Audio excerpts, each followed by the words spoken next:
Hi YouTube, welcome to video 6 of my six video series, The 6 Principles of the Abolitionist Approach to Animal Rights by Gary L. Francione. And we've reached principle 6, which is the defining principle, and I really hope that people can relate to this one as much as I can. Principle 6 says that we recognize the principle of nonviolence as the guiding principle of the animal rights movement. Violence is the problem.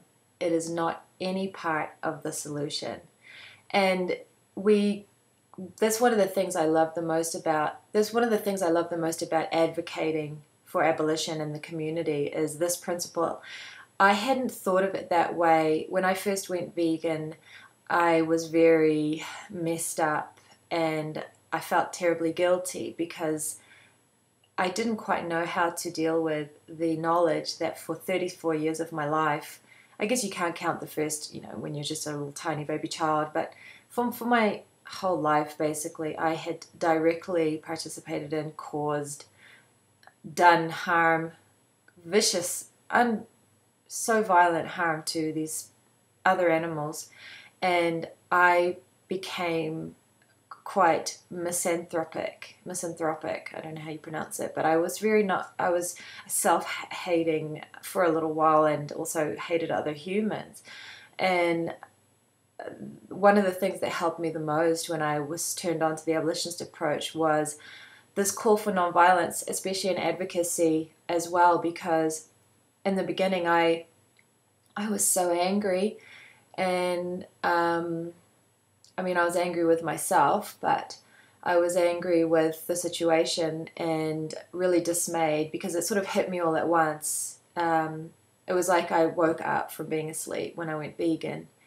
I really did. It was like night and day. And knowing that it was still going on, to the extent that it still goes on, and still goes on today right now as we speak, was almost unbearable to me, to the point where I felt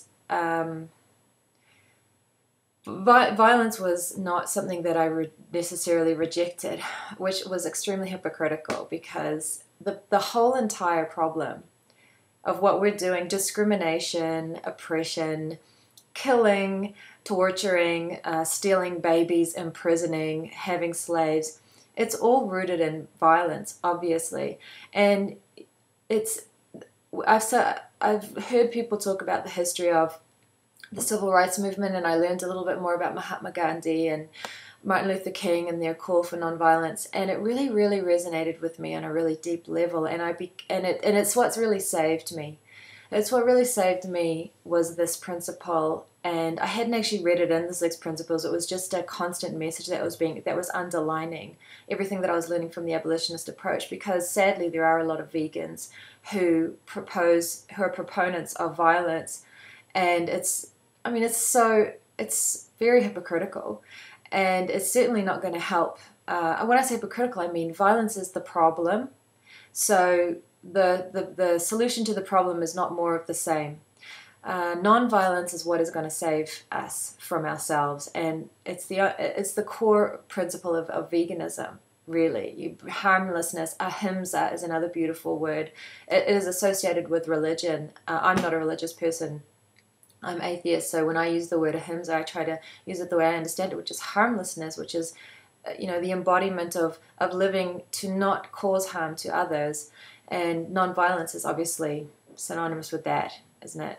So this is so, so, so important. And one of the beautiful things about this principle is when I became an advocate and I started getting out there in the community, because the word vegan and veganism is being so stigmatized, and things are changing now. Things are changing. It just is inevitable because there's more vegan advocacy, but there's non-violent vegan advocacy happening.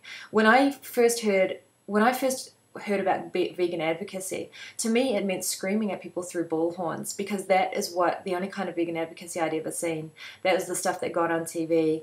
I didn't even relate it to vegan advocacy. I was in the beginning so confused because there was really the animal rights movement, the abolitionist movement wasn't as prevalent today. It was really just only Gary Francione and a couple of other people putting forward this message of creative, non-violent vegan advocacy, talking to people, educating other people non-violently, and that's how we're going to change the world, a revolution of the heart.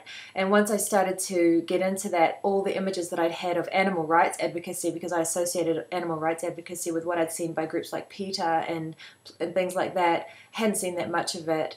But it was all violent, yelling at people through bullhorns or throwing paint on people or altercations. It just, I could have had a prejudiced view. I think that, I remember I read this book. I was reading a fiction book. It had nothing to do with veganism or animal rights, but the protagonist of the book, was a professor, and his wife, I can't remember what had happened, but the thing that struck me is his wife in the book said, she said, and the animal rights people as well are getting involved in this argument against you.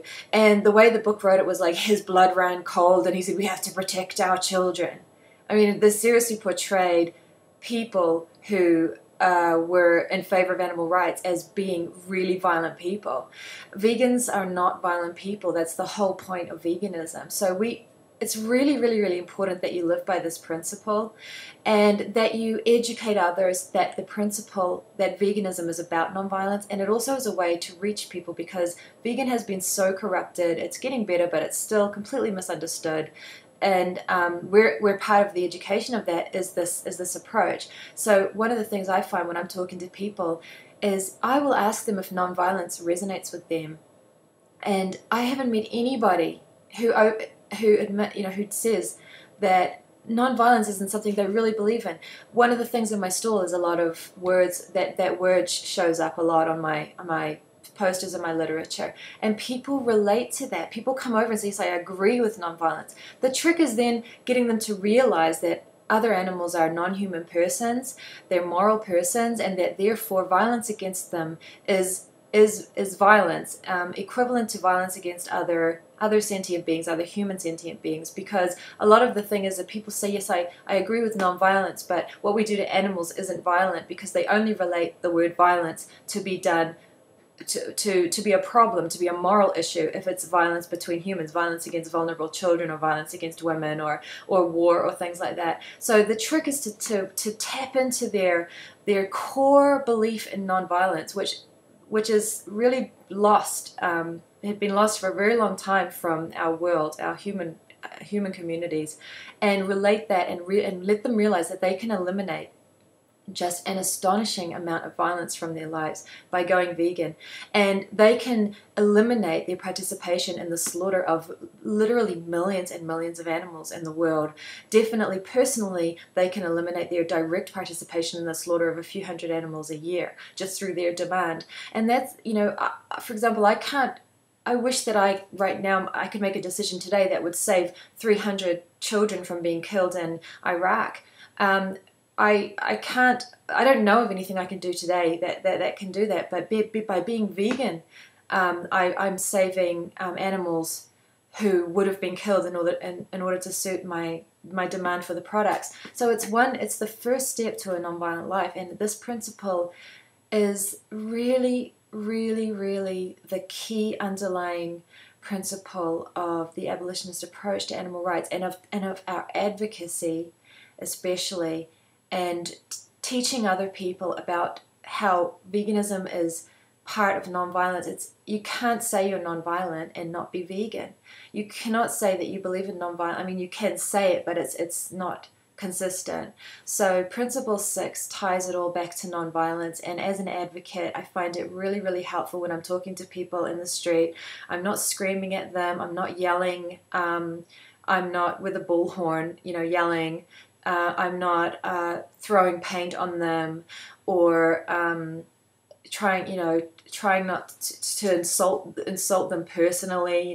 Deliberately don't want to do that. So if you behave nonviolently and you set an example of it, you will be able to convince other people not to dismiss so quickly what you say, because you're talking about a principle that everybody agrees with. Everybody agrees with it.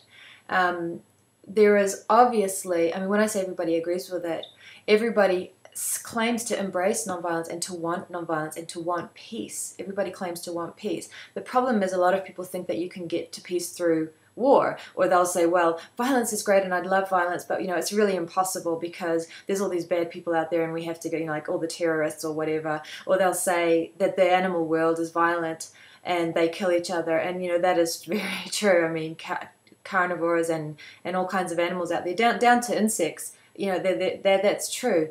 But there are plenty of non-violent animals who, the problem is that violence has become so normalized. And it's not about, in a crisis situation, if you were defending your life or the life of your child, would you become physically violent to defend yourself? That's got nothing to do with whether you choose to go down to the supermarket and buy the body of a animal who was slaughtered violently for no good reason apart from the fact that you like the taste. So people will try to complicate the issue, really, really complicate the issue, but it's really simple if you are vegan to recognize that it's about nonviolence and to show other people that, we can have a really deep, long philosophical conversation about all these, and people just sort of can't seem to help themselves, but if you are really belief in nonviolence, you can't eat the bodies and wear the skin and go to and shoot for fun, supposedly, animals just because you can get away with it, because it's legal or because it's commonly done or because it's socially accepted. Socially accepted forms of violence doesn't make them any less violent. So, I think the principle itself is really self-explanatory. Obviously, I completely disagree with any proponents of violence, any vegans who state that we need to use deadly physical force or we need to fight a war. I think that they're deluding themselves. War creates victims, and the victims are always the vulnerable and always the innocent. Be part of the solution towards violence and be nonviolent, and teach other people that that's what veganism is about. It resonates with people. I'm telling you, when you're an advocate for veganism, it's a really good conversation starter, and it really draws people in. It really does. I really mean that. Think about yourself even before you're vegan. If you're a person like me who was not vegan for most of their life, when in your life did you ever turn around and say, I think violence is a great thing? You really didn't. So it's a wonderful way to reach out to people. I recognize the importance of it, and I recommend using it as a starting point for your conversations about veganism and having it prominently displayed as part of your vegan advocacy, whether you're doing a stall or even if you're doing a speech or even if you're selling vegan food or something like that. You can say, non-violent food, this is, let's be non-violent, and you can sell the food and get the conversation going from there.